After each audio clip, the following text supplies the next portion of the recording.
I'm getting ready to finish the concrete work on our new woodshed, finally.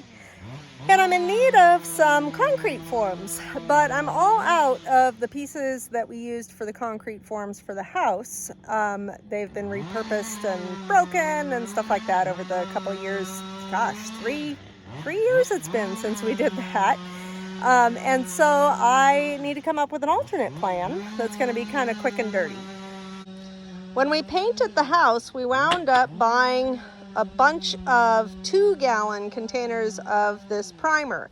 We did that because it was actually cheaper to do it that way than to buy the 5-gallon bucket.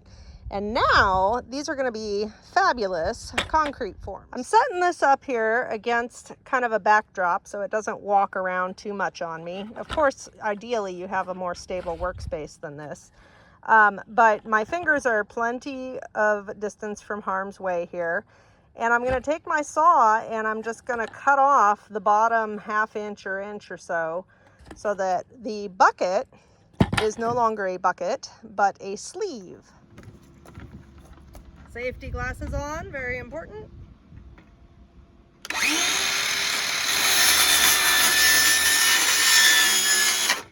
And it doesn't have to be perfect.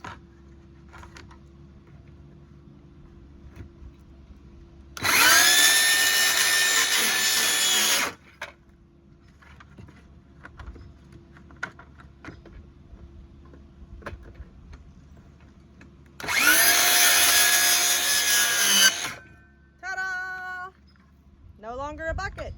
Now it's a sleeve, aka a concrete form. Now these buckets are tapered, so that's why I have them upside down so that the widest point is on the bottom. And by incorporating these concrete forms, such as it were, otherwise known as buckets, I'm going to be able to save some material here. And really this is just to protect that post from the elements as long as possible. That's why I have it kind of mounded up around there, because this is going to be a cold joint. Not ideal, I know, but we should be able to get a fair amount of life out of this. And here's how we ended up.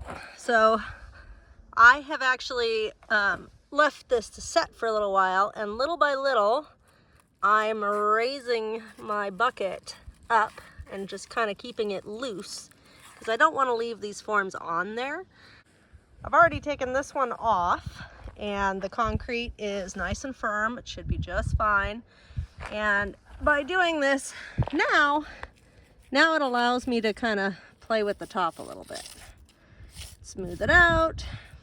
Of course, any concrete workers out there are yelling at me because my top isn't totally smooth, but that's okay. I don't do concrete for a living. Kudos to you. This will work just fine. Here's another one. I'm just gonna work it up little by little, keep it loose so that I can lift it off when the time comes. This one's still a little bit too juicy to lift totally off, so I'm just gonna wiggle it a little at a time. And here is the finished product. So you can see that it raised the level of the concrete above ground level. Over time, this will get filled in by leaves and dirt and whatnot, but that's okay because it'll still be below the level of the concrete and my wood will be protected for a longer period of time.